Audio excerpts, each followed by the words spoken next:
Good morning મારા વાલા બાળકો, મિત્રો, વિદ્યાર્થીઓ, જે બી કહો તે તમને શુભ પ્રભાત, શુભ બપોર અને શુભ સાંજ.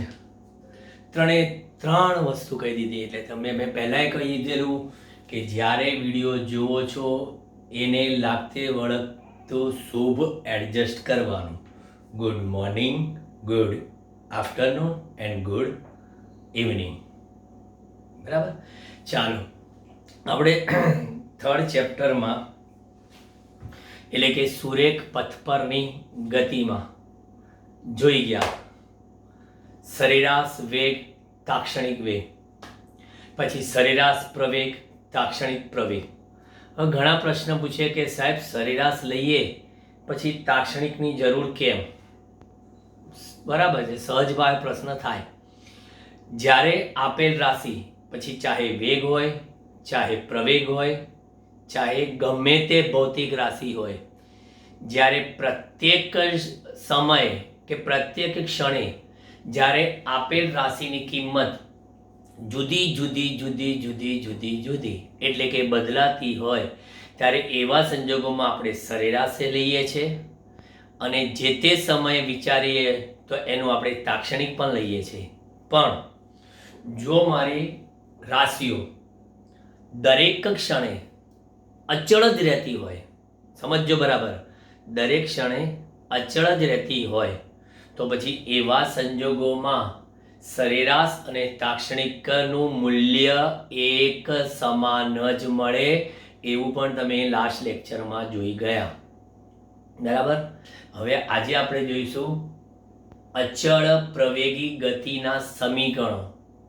આ પ્રકરણમાં એટલે કે આપણા ત્રીજા પ્રકરણમાં આપણે આલેખની રીતે મેળવીશું અને ચોથા પ્રકરણમાં આપણે સદિશનો ઉપયોગ કરીને ગાણિતીય રીતે અચળ પ્રવેગી ગતિના સમીકરણો મેળવીશું.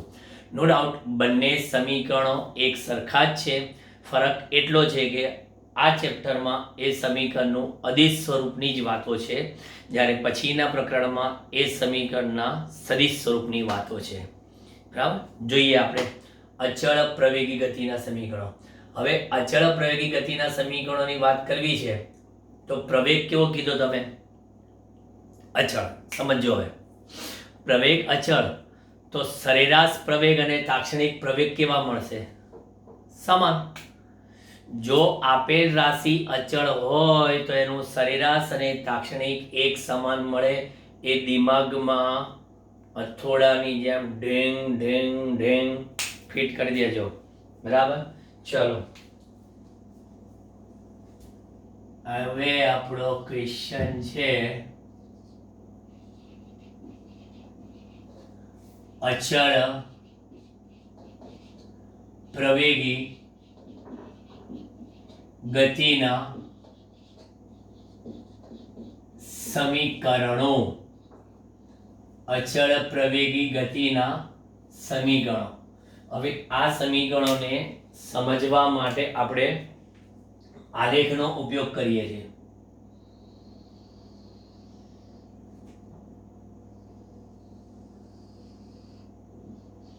અહીંયા છે આપણી પાસે સમય t, અહીં છે આપણી પાસે વેગ વિરુદ્ધ સમયનો આલેખ. ધારો કે અહીંયા આગળ આપણી પાસે t બરાબર 0 સમય છે અહીંયા, પણ શૂન્ય સમયે પ્રારંભિક વેગ કેટલો છે? v0 જેટલો છે. એટલે શરૂઆત આપણે જ્યારે ગતિની કરાવડાવી છે એટલે પહેલા કોઈ એક વેગ લઈ લીધો આપણે શૂન્ય સમય. જરૂરી નથી કે શૂન્ય સમય વેગ 0 જ હોય, વધારે બતાવી પણ શકાય. બરાબર. એટલે પ્રારંભિક વેગ આટલો છે.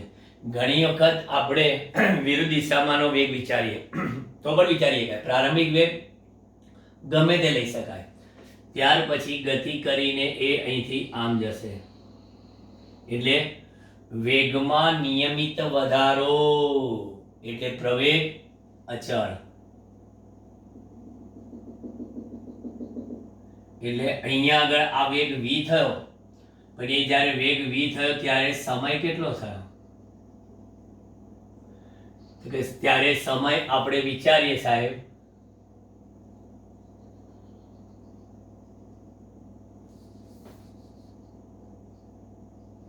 તો કેવા લખશો? t બરાબર t. હવે અહીંયા આગળ આપણે સમસીધી રેખા દોરીશું, તો આ કિંમત કેટલી આવશે બોલો તો જરા.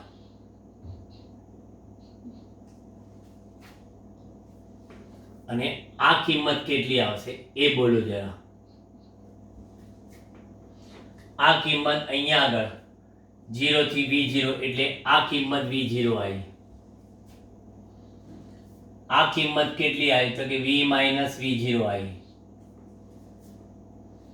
પછી અહીંથી અહીંની આ કિંમત કેટલી આવી?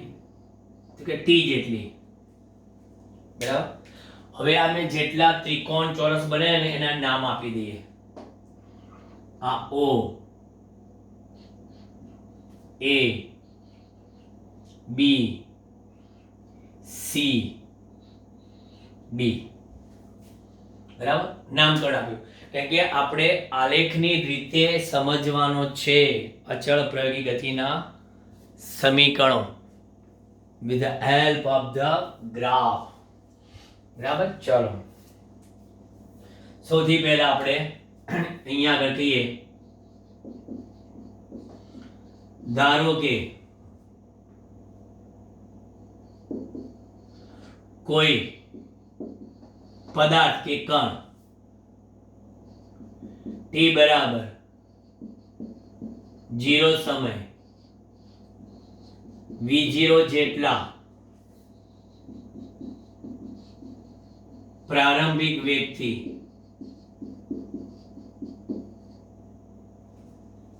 ગતિ કરી અચળ પ્રવેગ સાથે t સમયના અંતે v જેટલો વેગ પ્રાપ્ત કરે છે. બરાબર, v જેટલો વેગ પ્રાપ્ત કરે છે. પછી શું કીધું આપણે? અત્રે પ્રવેગ અચળ હોવાથી પદાર્થનો સરેરાશ પ્રવેગ અને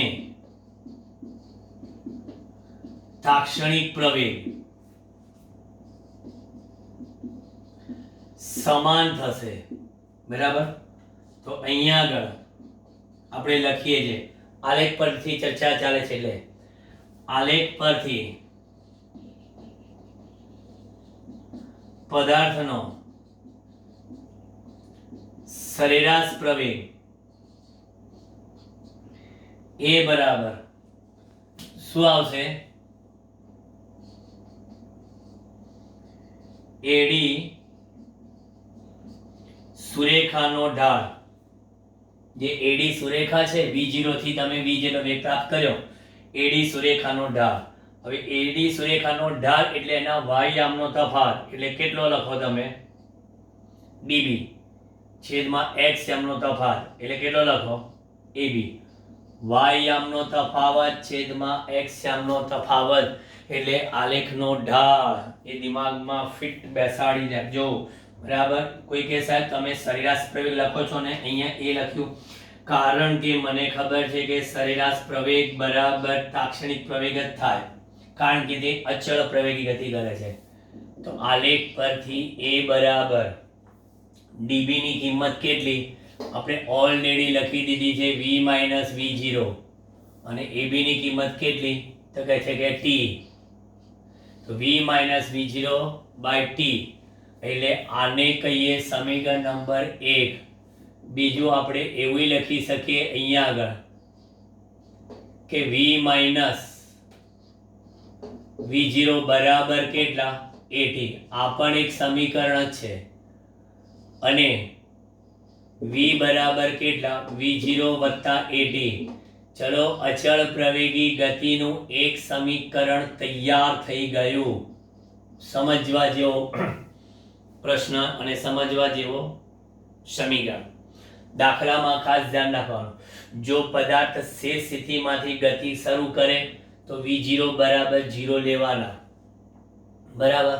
પછી જે સમયના અંતે એનો વેગ શોધવો હોય તો શોધી શકાય. પણ એમ કીધું કે સમથિંગ જેટલા વેગથી તે ગતિની શરૂઆત કરે છે અને પછી એ અહીંયા આગળ આપેલા સમય પહોંચે છે આટલા પ્રવેગથી તો વેગ મળી જાય સમીકરણનો ઉપયોગ કરીને. તો જે બી તમને કિંમત આપીએ મૂકવાની રહે. ચલો એક આ થઈ ગયું. પછી આગળ બીજું આલેખ પરથી સરેરાશ પ્રવેગ શોધ્યો, બરાબર. પછી આલેખ પરથી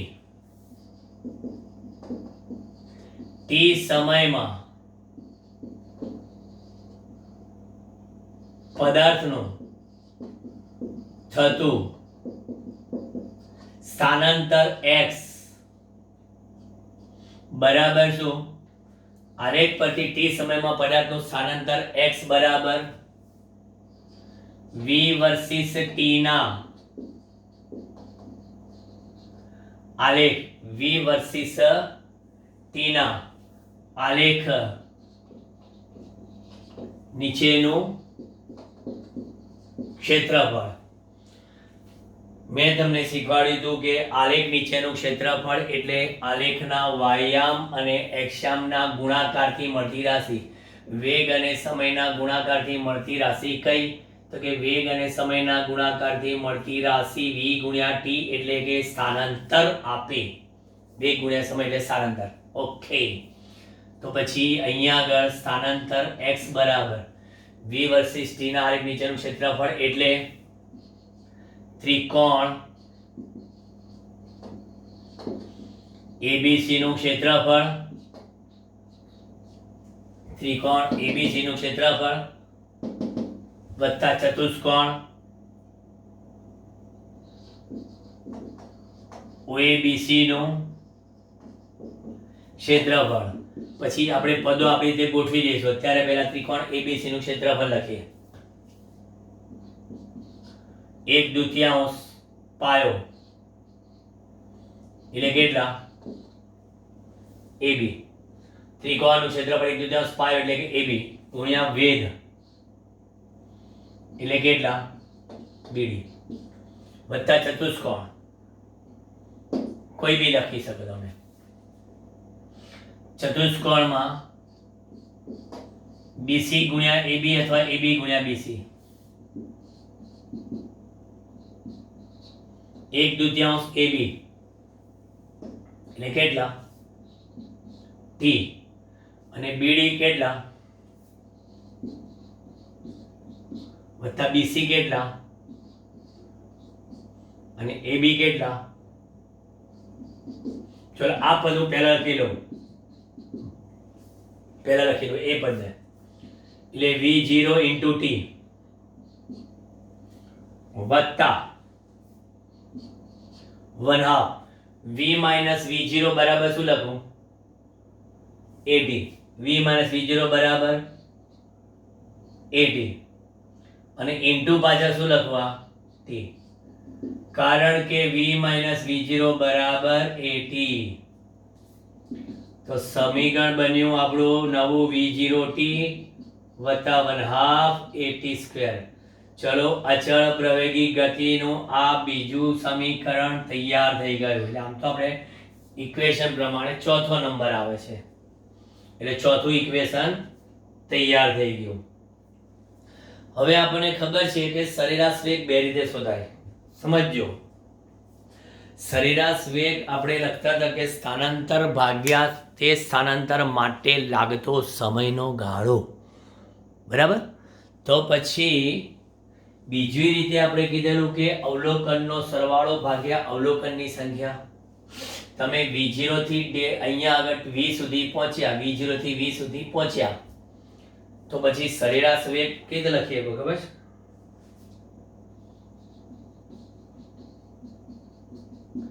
સરેરાશ વેગ v બાર બરાબર શું લખો તમે? તો કે જે સાહેબ એક તો કહીએ સ્થાનાંતર ભાગ્યા તે સ્થાનાંતર માટે લાગતો સમય. આપણે t સમય સ્થાનાંતર x લખ્યું છે. ઓકે બરાબર v plus v0 by 2 પણ ના લખાય. સરેરાશ વેગ એટલે અવલોકનનો સરવાળો ભાગ્યા અવલોકનની સંખ્યા. અંડરસ્ટેન્ડ? આ સ્થાનાંતર ભાગ્યા સમય મેં તમને કીધેલું પેલા 130 કિલોમીટર ભાગ્યા 2 કલાકમાં પહોંચ્યા. 65 જવાબ આવ્યો તો યાદ કરો. પછી મેં કીધેલું 80 વત્તા 50 ભાગ્યા 2 એ પણ સારો 65 જ આવ્યો હતો. બરાબર? એટલે એ રીતના સરેરાશ વેગ આપણે કીધું. બરાબર?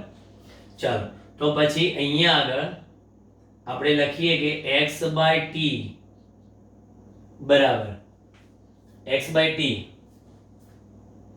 બરાબર v plus v0 by 2. તો પછી x બરાબર શું લખું? v plus v0 by 2 into t. આટલામાં જ પૂરા કરી દઈએ આપણે સમીકરણ. પછી આને સમીકરણ નંબર 5 કહો. હવે 5 માં તમે t ની કિંમત અહીંથી 1 માંથી ઉઠાવો.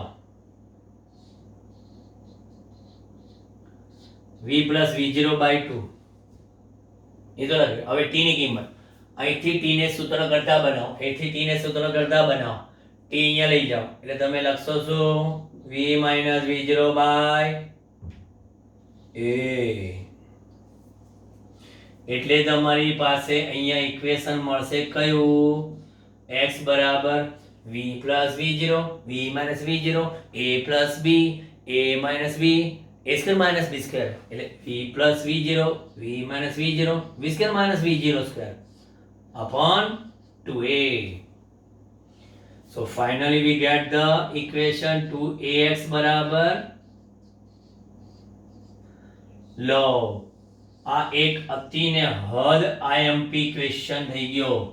થિયરીમાં મોસ્ટ IMP ક્વેશ્ચન. અચળ પ્રવેગી ગતિના સમીકરણો આલેખની રીતે મેળવો. મેં આખી થિયરી લખી છે. બેઠે બેઠી આ થિયરી તમે પરીક્ષામાં લખી જશો. 1 માર્ક્સ નહીં કપાય તમારો. બરાબર? કારણ કે મેં A to Z વસ્તુ લખી છે. કોઈ ઉપર છેલ્લું નથી લખ્યું કે આલેખ પરથી સીધું સ્ટેપ, આલેખ પરથી સીધું સ્ટેપ. બધા જ વસ્તુને બધી જ ચર્ચા મેં કરેલી છે અને ઈચ એન્ડ એવરી ઇક્વેશન મેં તમારી સમક્ષ મેળવેલા છે. બરાબર? અને આ ઇક્વેશનના કોઈ બી સ્ટેપમાં તમને કંઈ બી ડાઉટ હોય તો એક જ લેક્ચર તમે જ્યારે જોતા હોય વિડીયોમાં તો એક બાજુમાં નોટ અને પેન લઈને બેસો અને એમાં લખી રાખો કે આ લેક્ચરમાં આ મુદ્દામાં આ ટોપિકમાં આ ઇક્વેશનમાં મારે આ ડાઉટ છે અને એ ડાઉટ આપણા લાઈવ સેશનમાં રજૂ કરો. એટલે લાઈવ સેશનમાં તમારે જડબે સલાહ એ પ્રોબ્લેમ સોલ્વ થઈ જશે. ઓકે ચલો આ નજર મારી દો. પછી આપણે આગળના બોર્ડમાં જઈએ. આના ઉપરના બીજા ઇક્વેશનો એટલે કે આ સમીકરણો પરથી આપણે મુક્ત પતન પામતા પદાર્થના સમીકરણોની ચર્ચા કરીશું.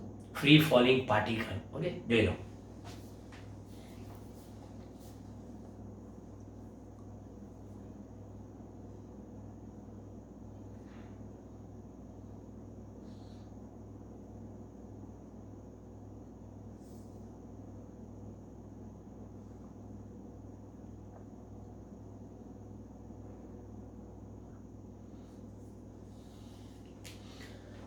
ચાલો આપણે અચળ પ્રવેગી ગતિના સમીકરણો મેળવ્યા.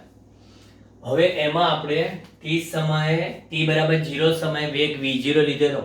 એવી રીતે ઘણી વખત આપણે એવું કહે છે કે જો t બરાબર 0 સમયે એટલે આ એક વસ્તુ વધારાનું યાદ રાખજો.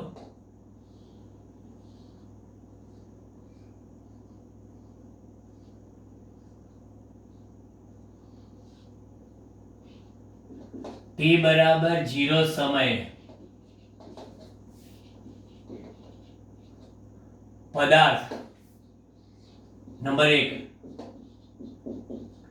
નો પ્રારંભિક વેગ v0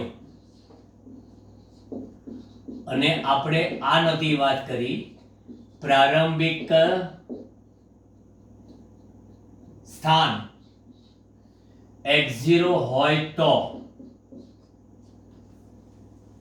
હોય તો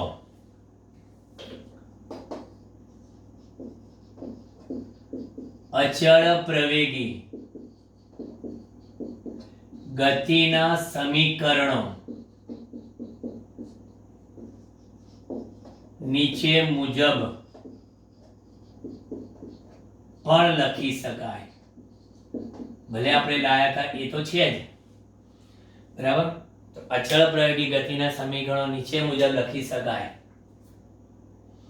જેમાં પહેલું એ તો ફિક્સ જ છે, v બરાબર v0 વત્તા at, કે આમાં પ્રારંભિક વેગની વાત છે પણ સ્થાનની વાત નથી. બીજું, સ્થાનાંતર આપણે x લખેલું પણ આપણે પ્રારંભિક સ્થાન 0 હતું, એમાં અહીંયા x x0 બરાબર v0t વત્તા 1/at², એટલે માટે x બરાબર x0 વત્તા v0t વત્તા 1/2at², આમ લખી શકાય. x બરાબર x0 વત્તા v0t વત્તા 1/2at². આ એક નવું ઇક્વેશન બન્યું, આ તો હતું જ. પછી આપણે આવું લખ્યું હતું twice ax, ax એટલે x x0. x0 બરાબર 0 હોય તો ના લખીએ, બરાબર કેટલું v² v0²,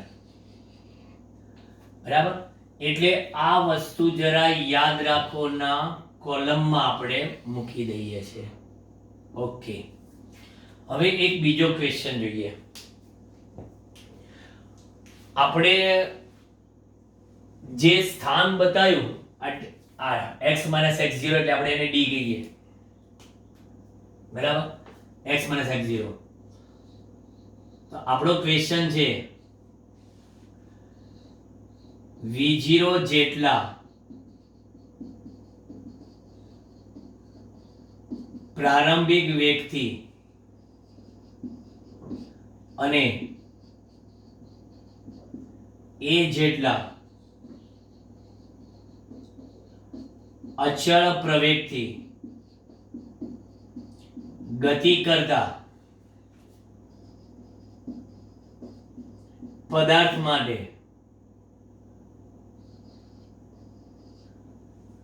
nમી સેકન્ડમાં કાપેલા અંતરનું સૂત્ર તારો. આ કોમ્પિટિટિવ લેવલે બહુ જ મોસ્ટ ઇમ્પોર્ટન્ટ, બરાબર, ફોર નીટ એન્ડ JEE. nમી સેકન્ડમાં કાપેલું અંતર. આપણી પાસે જે સૂત્ર છે ને એ n સેકન્ડમાં કાપેલા અંતરનું સૂત્ર છે, બરાબર. nમી વસ્તુ આખી જુદી છે, બરાબર. તો ચલો હું તમને સમજાવું કે પદાર્થે t સેકન્ડમાં કાપેલા અંતરનું સૂત્ર d બરાબર v0t વત્તા 1/2at² છે. પદાર્થે t સેકન્ડમાં કાપેલા અંતરનું સૂત્ર એટલે કે આ d બરાબર v0t વત્તા 1/2at² છે. તો માટે t બરાબર n સેકન્ડમાં કાપેલું અંતર જો d1 હોય તો આ તો લખું d1 બરાબર t ની જગ્યા પર શું લખું n. જો n સેકન્ડ, જો નોટ nમી, હજી મેં nમી નથી કીધું. v0n વત્તા 1/2 t ની જગ્યા પર કેટલા, બરાબર, n. સમીકરણ નંબર 1. હવે મારે સમજાવવું છે તમારે કે આ nમી શું છે, બરાબર. ધારો કે હું એક ઉદાહરણ આપું 6 સેકન્ડમાં કાપેલું અંતર. એટલે મેં અહીંથી સ્ટાર્ટ કર્યું, દેખાવ છો ને? ઓકે, 6 સેકન્ડમાં કાપેલું અંતર એટલે મેં અહીંયા 0 થી સ્ટાર્ટ કર્યું. 6 સેકન્ડમાં મેં કાપેલું અંતર મને મળી ગયું. હવે કોઈ પૂછ્યું કે સાહેબ 6 સેકન્ડ નથી જતું, 6ઠ્ઠી સેકન્ડમાં કાપેલું અંતર. 6ઠ્ઠી સેકન્ડમાં કાપેલું અંતર જોઈએ છે, તો પહેલા 6 સેકન્ડમાં કાપેલું અંતર લાવો, પછી 5 સેકન્ડમાં કાપેલું અંતર લાવો. તો 6 સેકન્ડમાં કાપેલું અંતર, 5 સેકન્ડમાં કાપેલું અંતર, નો તફાવત એટલે 6ઠ્ઠી સેકન્ડમાં કાપેલું અંતર મળે. એનમી નો અર્થ પણ એવો જ થશે, n સેકન્ડમાં કાપેલું અંતર, અને એનથી આગળ કઈ સેકન્ડ? n - 1, એટલે અહીંયા t ની જગ્યા પર n - 1 મૂકવાનું અને પછી ગણતરી કરવાની, અને પછી આ n સેકન્ડમાંથી n - 1 ની સેકન્ડનું અંતર બાદ કરવાનું એટલે મળી જાય n મી. ટૂંકમાં દાખલામાં તમને કોઈ સંખ્યા કીધી હોય ને, 2 સેકન્ડમાં, 3 સેકન્ડમાં, 4 સેકન્ડમાં, 5 સેકન્ડમાં, તો આ સૂત્ર ઠપકારી દેજો, સીધું જા. બરાબર? પણ કોઈ કે ના 2 સેકન્ડમાં, 3 સેકન્ડમાં, પણ કોઈ ગુજરાતી ગ્રામર, થોડું ગુજરાતી ગ્રામર, પ્રત્યય બીજી, ત્રીજી, ચોથી 4 સેકન્ડ, ના ચોથી 4 સેકન્ડ, હા ચોથી એ લાવીએ છીએ આપણે 5 સેકન્ડ, આ પાંચમી લાવીએ છીએ આપણે, એટલે મી, થી, ઠી, ફી, એવું બધું આવે ને પ્રત્યય, ગુજરાતી પ્રત્યય. ગ્રામર જોઈ લો, ફિઝિક્સમાં ગ્રામર આવ્યું કે અહીંયા આગળ મી, થી, થી એવું હોય તો એનું સૂત્ર અલગ આવે છે. બાળકો ધ્યાન રાખજો, બરાબર? ભોળપણમાં છેતરાઈ ના જતા, કારણ કે ભૌતિક વિજ્ઞાનમાં શું છે, પ્રશ્નો બહુ છેતરામણા હોય છે. આ થઈ ગયું D1 હોય તો આ, અને ટી બરાબર, હવે મેં કહી શકાય, મેં લખ્યું એ પહેલા મેં એટલે સમજાવ્યું કે કોઈ કહે સર n પછી n - 1 કેમ લીધું? કારણ કે n સેકન્ડનો જવાબ લાવો, n - 1 નો જવાબ લાવો, અને n સેકન્ડમાંથી n - 1 નો જવાબ લાવો એટલે આ બંનેની બાદબાકી એટલે n મી મળી જાય. એટલે n - 1 સેકન્ડમાં કાપેલું અંતર જો d2 હોય તો we can write d2 બરાબર v0, put the instead of the n we can write the n - 1 plus 1/a into n - 1 no whole square. સાદુરૂપ આપવાની કોશિશ કરો, v0n minus v0, v0n minus v0 વત્તા 1/2a બ્રેકેટમાં આ અવયવ એટલે વિસ્તરણ કરો, છૂટું પાડો, n square minus 2n plus 1. હજી પણ સાદુરૂપ આપો, d2 બરાબર v0n minus v0 plus 1/2 an square minus 1/2 ગુણ્યા minus 2n એટલે, અને પ્લસ આને સમીકરણ નંબર 2. કોઈ ડાઉટ આમાં? No doubt. સિમ્પ્લિફિકેશન આપ્યું છે મેં આનું, n અને n - 1 નું. તો પછી હવે પૂછે છે nમી સેકન્ડમાં કાપેલું અંતર d બરાબર d1 minus d2. જોયું? nમી સેકન્ડમાં કાપેલું અંતર એટલે n સેકન્ડમાં કાપેલું અંતર, n - 1 સેકન્ડમાં, એટલે n ની આગળની 1 સેકન્ડ ઓછી, n ની આગળની 1 સેકન્ડ ઓછી, nમી સેકન્ડમાં કાપેલું અંતર nમી સેકન્ડમાં કાપેલું અંતર. સો d બરાબર શું આવશે? v0n વત્તા 1/2 an સ્ક્વેર. જોઈ લેજો, બાદબાકી d2 માં બાદબાકી, જેટલા પણ d2 ના પ્લસ છે માઈનસ થઈ જશે, એટલે v0n પ્લસ છે એટલે v0n minus plus v0 minus 1/2 an square plus an minus 1/2 a v0n cancel, 1/an² cancel, ટાક ટાક ટાક, ઓહ ઘણા બધા ઉડી ગયા. v0 પ્લસ an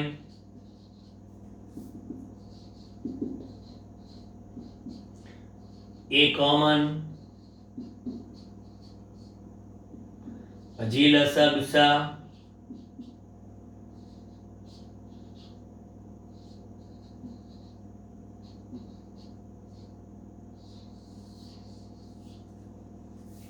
બરાબર. 2n-1/2 a finally equation most IMP, very IMP.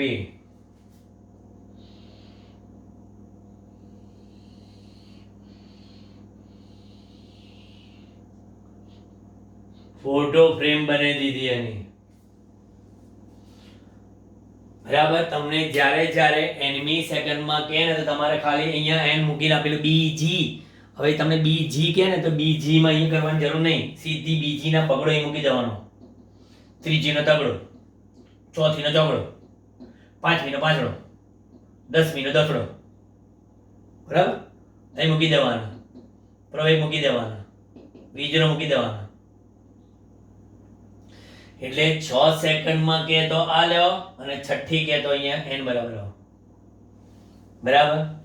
એટલે ધારો કે ઇન શોર્ટ આપણી પાસે આવા બે ફોર્મ્યુલા મળી ગયા. બરાબર. t સેકન્ડમાં કાપેલું અંદર,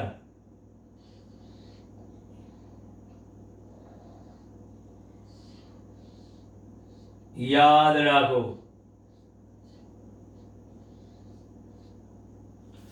t સેકન્ડમાં કાપેલું અંતર d બરાબર v0t વત્તા 1/2 at². અને હવે અહીંયા આગળ t સેકન્ડ ની જો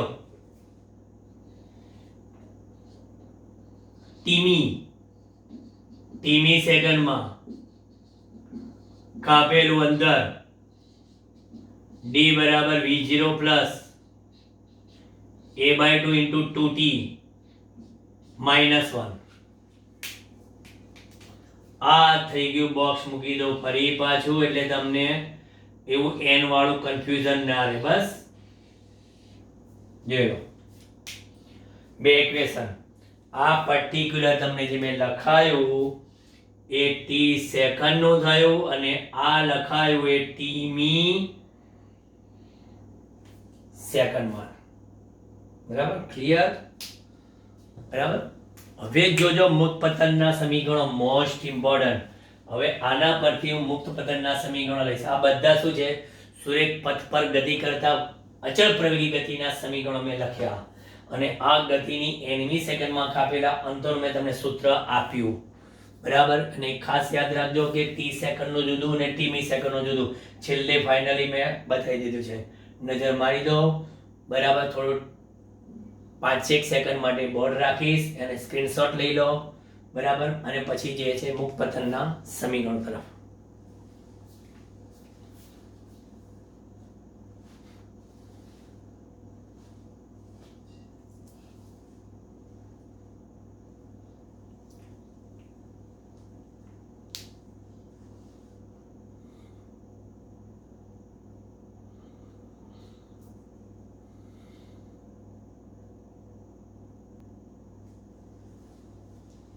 ચાલો જોઈએ આપણે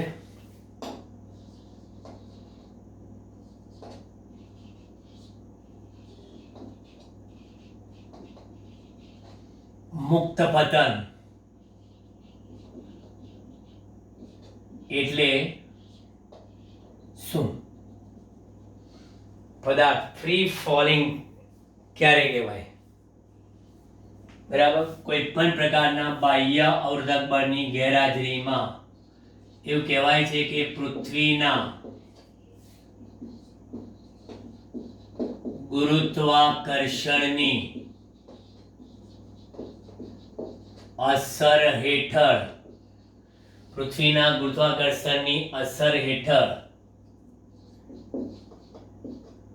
ગતિ કરતા પદાર્થને તેનું શું કહેવાય છે? તેનું મુક્ત પતન કહેવાય. એમાં બાહ્ય અવરોધક બળ ગણવાનું, કારણ કે બધો જ જસ ખાટે છે કોણ? પૃથ્વી. મેં એને પાડ્યો, બરાબર? તમારો કોઈ હાથ નહીં. પૃથ્વીના ગુરુત્વાકર્ષણની અસર હેઠળ ગતિ કરતા પદાર્થને તેનું મુક્ત પતન કહેવાય છે. મુક્ત પતન પામતા પદાર્થનો પ્રવેગ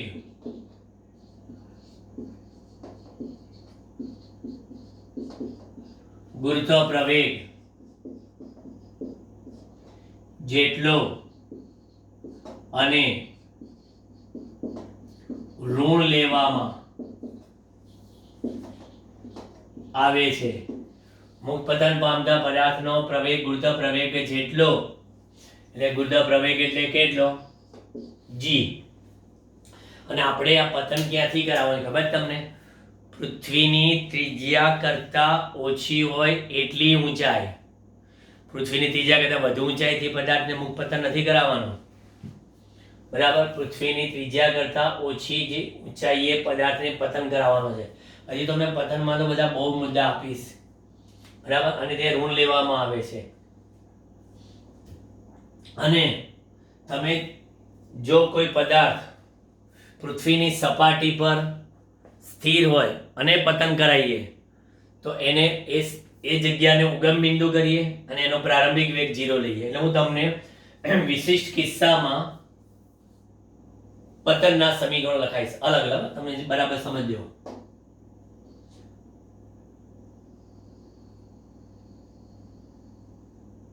આ આપણી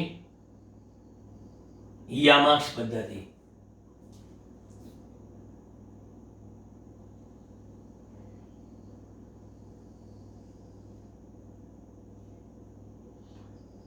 અને આ બતાવી દીધી મેં પૃથ્વી, આ એની સપાટી, બરાબર? આ અક્ષ કઈ છે? વાય. આ માઇનસ વાય, બરાબર? હવે અહીંયા આગળ પદાર્થ સ્થિર છે. હવે સ્થિર પદાર્થનું અહીંયા આગળ શું થયું?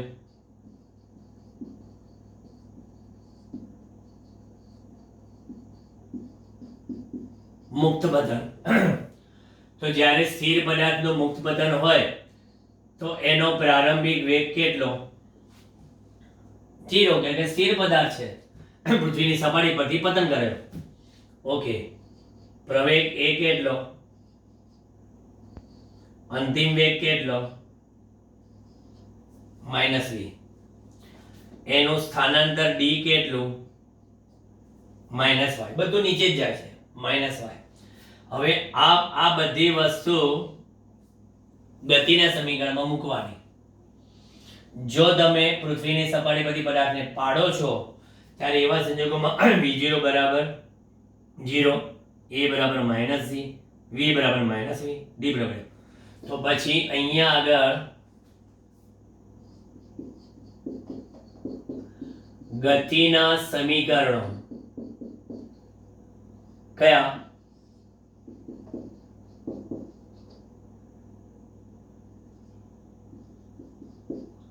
મુક્ત પતન કરતા પદાર્થના ગતિના સમીકરણો. પહેલું, v બરાબર v0 વત્તા at. v કેટલા લખશો? v0 કેટલા લખશો? a કેટલા લખશો? ઓકે, તો પછી v બરાબર કેટલા? કેટલું સરળ થઈ ગયું. પછી બીજું, d બરાબર V0t વત્તા 1/2 at સ્ક્વેર.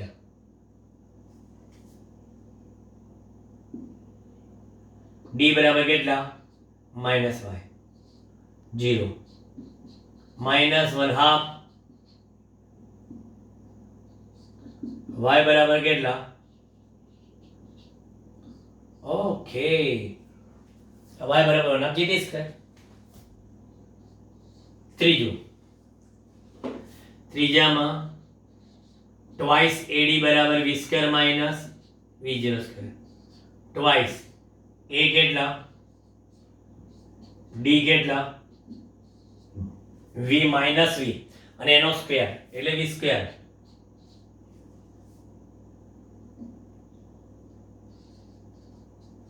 v સ્ક્વેર બરાબર કેટલા?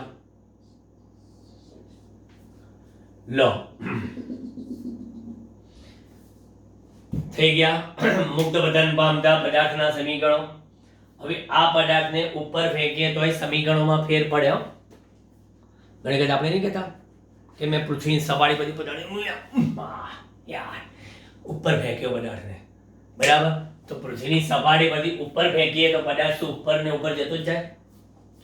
ભાઈ કોઈ એક જગ્યાએ તો અટકે ને અને ફરી પછી ઝુમ ઝુમ ઝુમ ઝુમ ઝુમ નીચે આવે.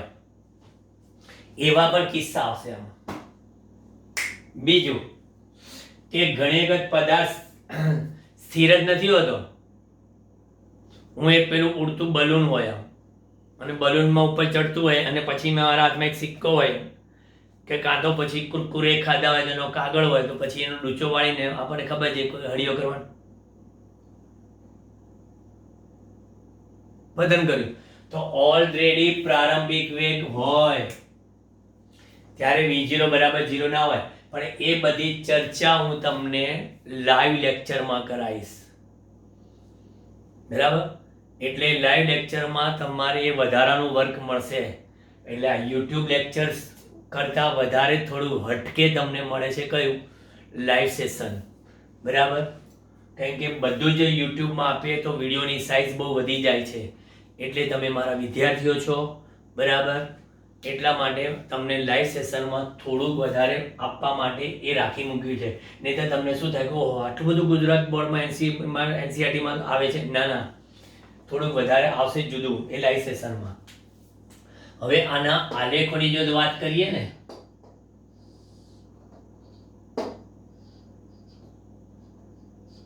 -v વર્સિસ t, બરાબર? મુક્ત પતન પામતા પદાર્થમાં અહીંયા આગળ આમ આવે સ્થિર સ્થિતિમાંથી ગતિ કરે છે ને એટલે, બરાબર? અહીંયા પછી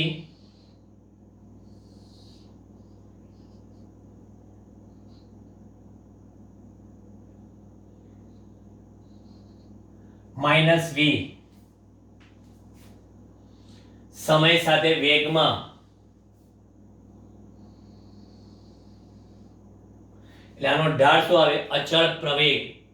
કારણ કે આ અચળ પ્રવેગી ગતિનો એક વિશિષ્ટ કિસ્સો છે. મુક્ત પતન એ અચળ પ્રવેગી ગતિનો એક વિશિષ્ટ કિસ્સો છે. I0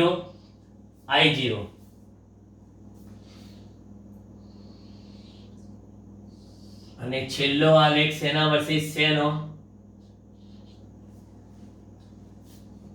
ઓકે, અચળ એવો પ્રવેગ ગમે તે સમયે અને આ કેટલો હોય? ગુરુત્વ પ્રવેગ g જેટલો.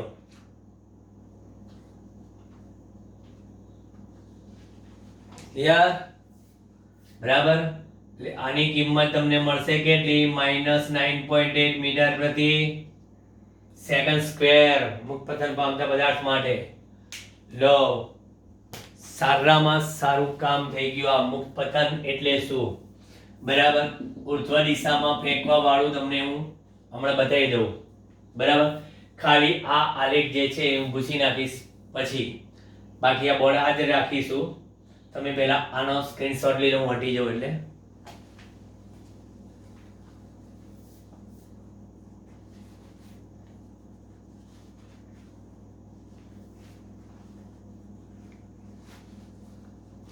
લઈ લીધો? ઓકે.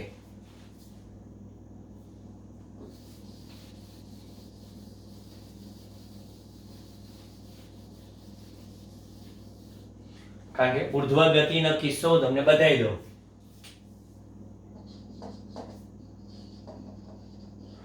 ઉર્ધ્વ દિશામાં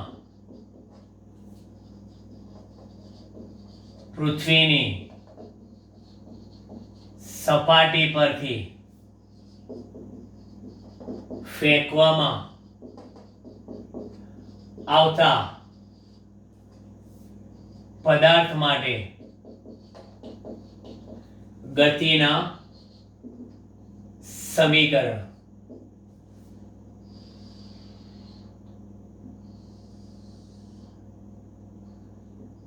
હવે ઉપર એટલે પ્લસ વાય દિશામાં ફેંકો છો, બરાબર? અને આ આપણી પૃથ્વી છે. હવે અહીંથી તમે પડતો મૂક્યો તો હવે અહીંથી તમે ફેંકો છો.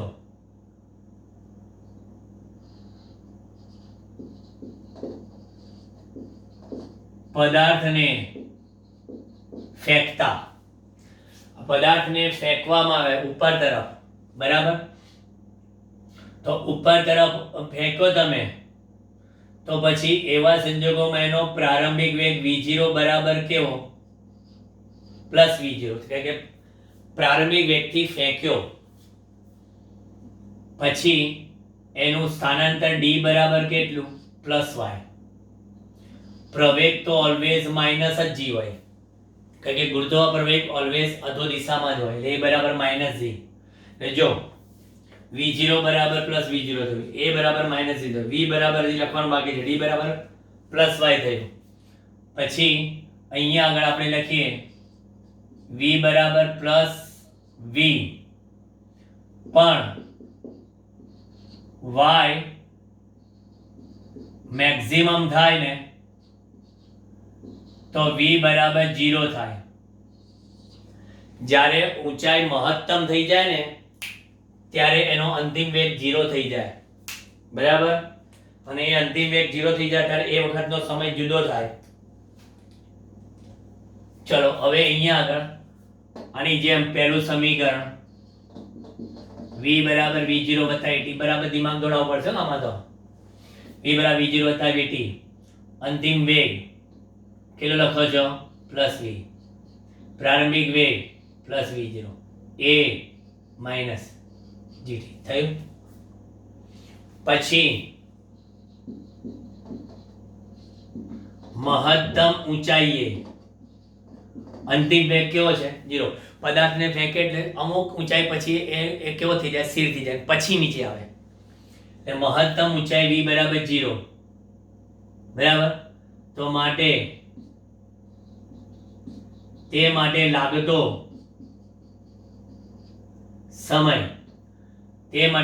સમય, time for maximum time v બરાબર 0 મૂકી દો તો કેટલો આવશે? v0 by g. એટલે I સૂત્ર છે કોઈ પણ સમય વેગનું ઉર્ધ્વ પતન પામતા, પણ મહત્તમ ઊંચાઈ પ્રાપ્ત કરે ત્યારે v0 બાય g. તો પદાર્થ કેટલા સમયમાં પાછો આવશે? તો કહે બસ ડબલ સમયમાં. જેટલો સમય મહત્તમ ઊંચાઈ પ્રાપ્ત કરતા લાગે એટલો સમય મહત્તમ ઊંચાઈથી પાછો હાથમાં આવતા લાગે. 1/4 એમ ડૂમ 5 ડૂમ 5 10 સેકન્ડમાં પાછો. એટલે હંમેશા ઉડ્ડયન સમય ડબલ આવશે. ફ્યુચરમાં ભણશું હજી તો. પછી બીજું સમીકરણ d બરાબર v0 t વત્તા 1/2 at સ્ક્વેર. d ની જગ્યા પર કેટલા? y. પ્રારંભિક વેગ તો છે જ, ખાલી માઇનસ 1/2 gt સ્ક્વેર. ખાલી a બરાબર g ઠપકાર્યા બસ. ત્રીજું twice ad બરાબર v square minus v0 square minus twice g. d ની જગ્યા પર y v square minus v0 square.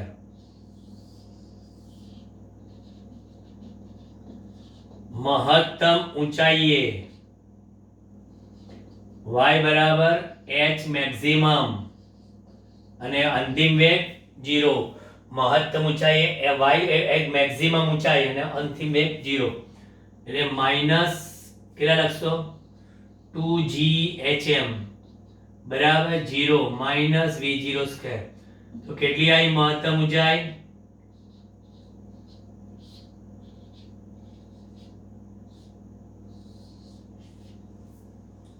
તમે કોઈ બી પદાર્થને ફેંકો ને એ કેટલો ઊંચો ગયો છે જાણવું હોય ને તમારે તો કે છે કેટલા વેગથી ફેંક્યો, કે હવે તો વેગ માપવાના મશીનો આવી ગયા છે કે ક્રિકેટર બોલિંગ કરતો હોય આમ બોલ બરાબર ત્યારે ખબર જ હોય છે કે કેટલા વેગ સ્પીડથી બોલિંગ કરે છે અને પૃથ્વીના જે સ્થળે બોલિંગ કરે છે બરાબર ઊંચું ઉછાળે છે એ જી ખબર હોય તો v0 ખબર હોય જી ખબર હોય તો તમને ખબર પડી કે પદાર્થ કેટલો ઊંચે જશે ને મેક્સિમમ હાઈટ અને એ હાઈટ માટે કેટલો સમય લાગશે.